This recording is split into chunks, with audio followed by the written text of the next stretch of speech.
YCP party ఎంత sir అణిగిపోయే నావ ఇంకా అయిపోయింది, ప్రజలు మర్చిపోయే పరిస్థితి. ఆ 11 కాస్త మా ఆ 11లో ఒకటి తీస్తే సింగిల్ మిగిలింది అనేది టీడీపీ చెప్పింది. నిజంగా పరిస్థితి ఉందా? రాహుల్ గాంధీ డిజిటల్లో కొన్ని రిలీజ్ చేస్తా ఉన్నారు, ఈ మధ్య రిలీజ్ చేస్తూనే ఉన్నారు, మీరు చూస్తూనే ఉన్నారు యాజ్ ఎ జర్నలిస్ట్ గా. ఓట్ చోరీ అని అన్ని ఈవీఎం ద్వారానే నడిపించినట్టు చూస్తున్నారు.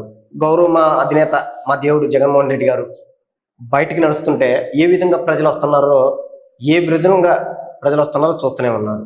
అదే విధంగా అయినా వాళ్ళు ఎంత ఈవీఎం ట్యాంపరింగ్ చేసినా సాలిడ్ కాన్స్టెంట్ గా 40% ఓటింగ్ ఉంది.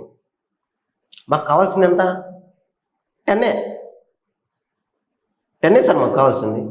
వాళ్ళు సార్ గౌరవ జగన్మోహన్ రెడ్డి గారు ఏ పొత్తు లేకుండా 3 సార్లు సార్ ఒంటరిగా పోరాటం చేసి ఈ భారతదేశంలో ఏ పార్టీ అయినా ఒంటరిగా పోరాటం చేసిందా, పోటీ చేసిందా? చేయలేదు సార్. కూటమి ప్రభుత్వాలు అంతా కలుపుకొని పోటీ చేశారు. సింగిలే సార్. ఇప్పుడు పులే అంటే సింగిల్ గా వస్తామన్నారు, 175 పోటీ చేశారు, 175 170 ఎక్కడ సార్ ప్రజలు మిమ్మల్ని ఎందుకు తిరస్కరించారా? ఈవీఎంలు తిరస్కరించినాయి సార్ మమ్మల్ని. ప్రజలు ఏం తిరస్కరించలా, ఈవీఎంలు తిరస్కరించినాయి.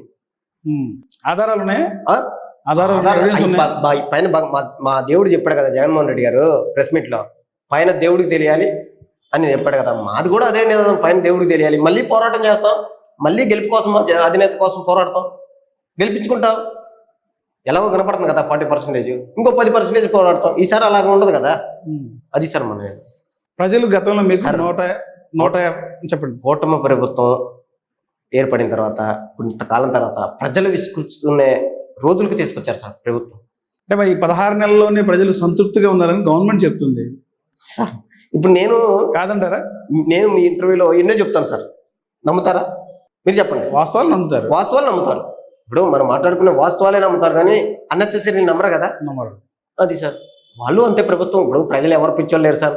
ప్రతి ఇంటికి ఎడ్యుకేటెడ్ స్టూడెంట్ ఉన్నాడు, అందరూ చదువుకుంటున్నారు, ఎవ్వరూ తెలియని వాళ్ళు లేరు సార్ ఈ రోజుల్లో. అది నా నినాదం సార్.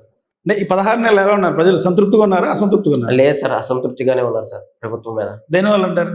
దీనివల్ల ఒక పక్క రైతులకి నష్టం జరుగుతుంది, ఒక పక్క జాబ్లెస్ పీపుల్స్కి జాబ్స్ లేవు. అదేవిధంగా తల్లికి వందనం ఎప్పుడో ఒకసారి వేశారు, అది తృప్తి లేదు. కొన్ని ఆంక్షలు పెట్టారు. పిల్లలకి 5th దాకా ఉండాలి, 200 దాటిన తర్వాత 10th అవతలకి వెళ్ళాలంటారు. ఇప్పుడు పేద విద్య చదువుకునే వాళ్ళు ఉన్నారు సార్, వాళ్ళు ఎక్కడికి వెళ్ళాలి సార్ స్కూల్స్కి? ఈరోజు జగన్మోహన్ రెడ్డి గారు వచ్చిన తర్వాత నాడు నేడు కింద స్కూల్స్ రూపురేఖలు మార్చారు సార్. ఈరోజు